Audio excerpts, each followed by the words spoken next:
Hello everyone. Now today we will start lesson 8 education of nature.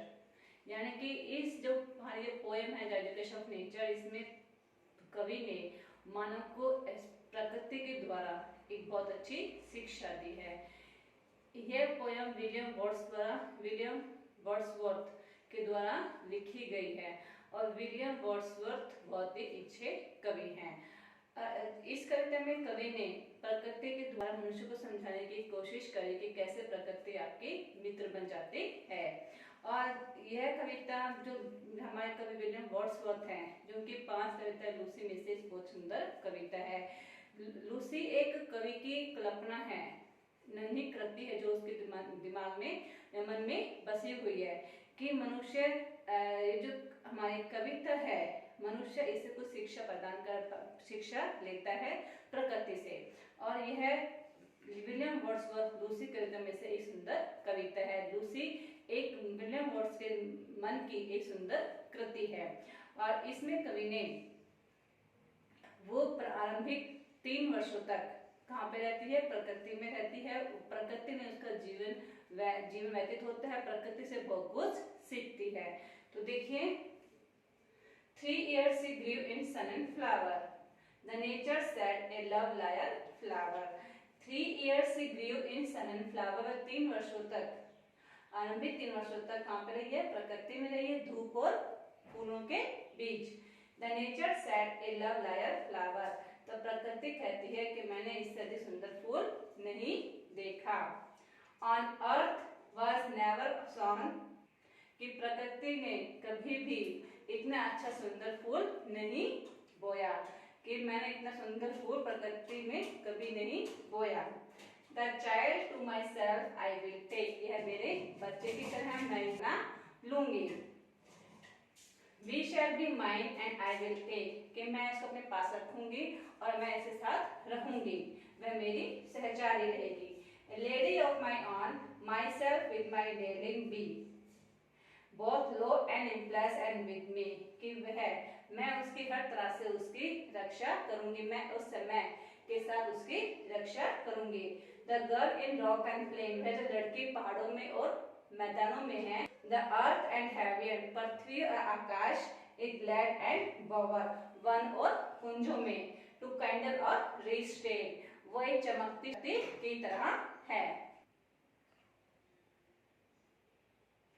That will be glee across the lawn, और जिसकी सुंदरता कैसे होगी, हिरणों के समान उसकी चंचलता होगी, मतलब हिरनी होगी।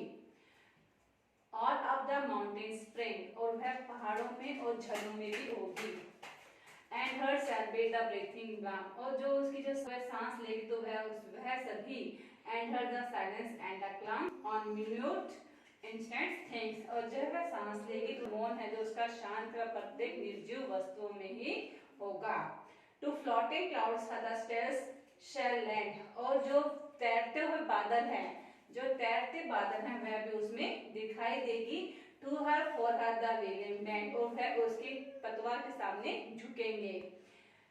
Not shall be fails to see in the motion of the storm, वह हवा की गति में भी होगी और वह हवा के साथ भी होगी।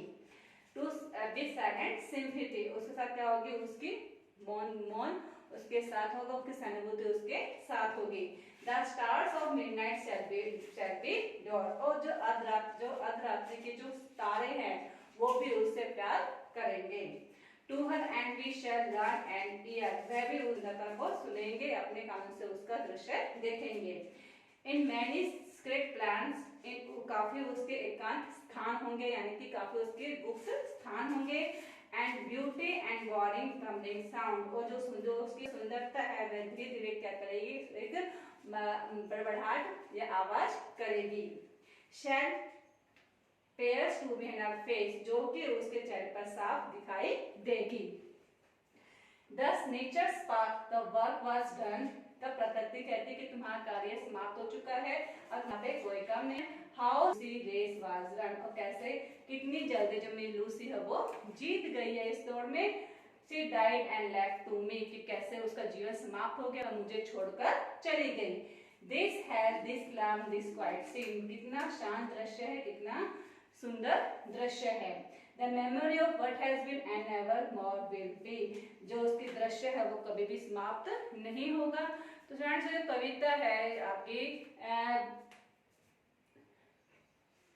द एजुकेशन ऑफ नेचर, इसमें प्रकृति एक लोगों को एक शिक्षा दी है कि हमें प्रकृति के प्रति अपने प्यार को दिखाना चाहिए, हम अधिक से अधिक उसमें पेड़ लगाएं। और कवि ने यह भी कहा है कि इसमें हमें हमारे पास सीखने के लिए बहुत कुछ है। Thank you.